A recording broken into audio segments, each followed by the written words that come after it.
ये east India company अब हमारे कंट्रोल में नहीं है। बंगाल में लूट मच रही है, भ्रष्टाचार चरम पर है और हम यहाँ बैठे देख रहे हैं। 1765 में दीवानी मिलने के बाद ईआईसी ने बंगाल से अंधाधुंध रेवेन्यू वसूला। 1770 में भीषण बंगाल फैमिन पड़ा, 1 करोड़ से ज्यादा लोग मारे गए। इस कंपनी को पार्लियामेंट के सामने जवाबदेह बनाना होगा। एक ऐसा कानून चाहिए जो इसकी हर गतिविधि पर नजर रख सके। और 1773 में ब्रिटिश पार्लियामेंट ने पास किया रेगुलेटिंग एक्ट। पहली बार ब्रिटिश गवर्नमेंट ने ईआईसी के मामलों को कंट्रोल और रेगुलेट करने की कोशिश की। यही था इंडिया में सेंट्रल एडमिनिस्ट्रेशन की नींव। अब हमें अपने रेवेन्यू, सिविल और मिलिट्री अफेयर्स की पूरी रिपोर्ट ब्रिटिश पार्लियामेंट को देनी होगी। हमारी हर गतिविधि अब लंदन की नजर में रहेगी। रेगुलेटिंग एक्ट ने बंगाल के गवर्नर का पद बदल दिया। अब वो बने गवर्नर जनरल ऑफ बंगाल और पहले गवर्नर जनरल थे वॉरेन हेस्टिंग्स। अब बॉम्बे और मद्रास के गवर्नर्स हमारे अधीन होंगे।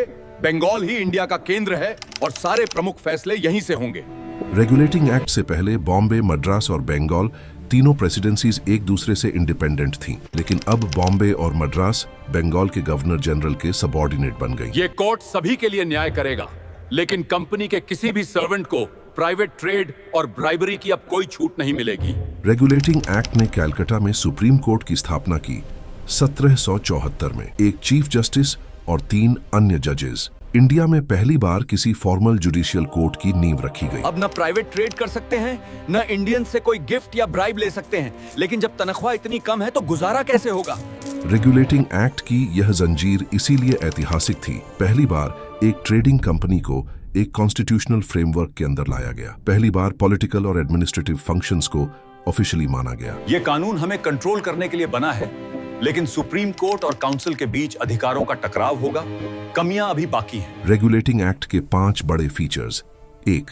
गवर्नर जनरल ऑफ बंगाल पद। 2. पहले जनरल वॉरेन हेस्टिंग्स। 3.